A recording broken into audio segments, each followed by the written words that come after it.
देर रात जब देश सो रहा था तब रूस का एक जहाज भारत में उतरा। युद्ध को 1 साल पूरे होते ही रूस भारत पहुंचा है। इस जहाज में रूस के विदेश मंत्री सर्गेई लावरोव थे।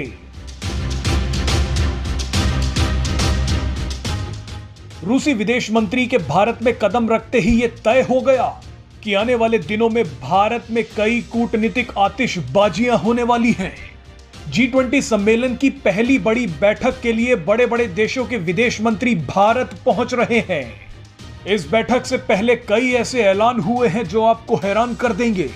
विदेश मंत्रियों की बैठक से पहले चीन और जापान के ऐलान से भी माहौल गर्मा गया है।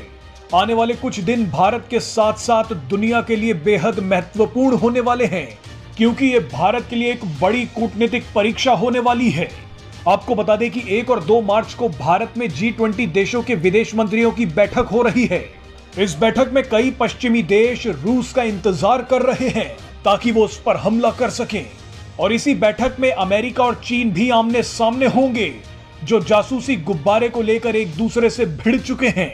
इस वीडियो में आपको बताएंगे कि एक दूसरे से लड़ रहे इन देशों को भारत एक मंच पर रखकर कैसे G20 सम्मेलन को सफल बनाएगा।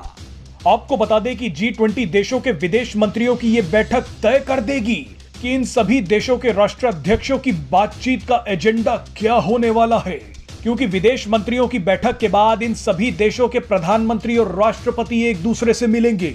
विदेश मंत्रियों की बैठक से यह पता चल जाएगा कि मोदी, पुतिन, जिनपिंग, बाइडेन और ऋषि सुनक जैसे राष्ट्राध्यक्ष कौन से कूटनीतिक दांव खेलेंगे। आप अंदाजा लगाइए कि जब रूस और चीन के सामने अमेरिका, ब्रिटेन, फ्रांस, जर्मनी और ऑस्ट्रेलिया जैसे देशों के विदेश मंत्री होंगे और इन सभी को संभालने की जिम्मेदारी विदेश मंत्री एस जयशंकर पर होगी, तो क्या जलवे होंगे।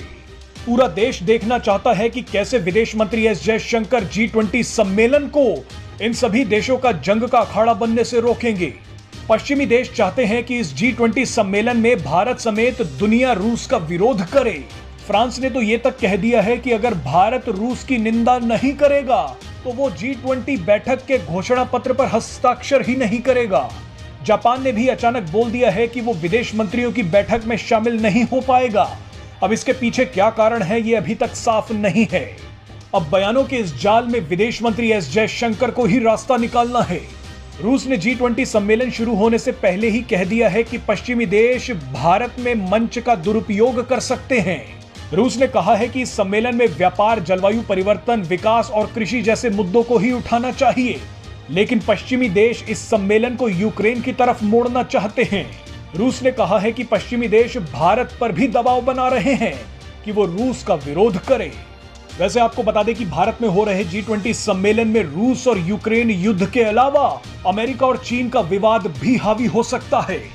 चीन और अमेरिका के रिश्ते भी एक खतरनाक मोड़ पर पहुंच गए हैं। आप ये मानकर चलिए कि भारत में आने वाले दिनों में आपको ऐसी आतिशबाजियां दिखने वाली हैं जो आपने शायद ही पहले कभी देखी हो।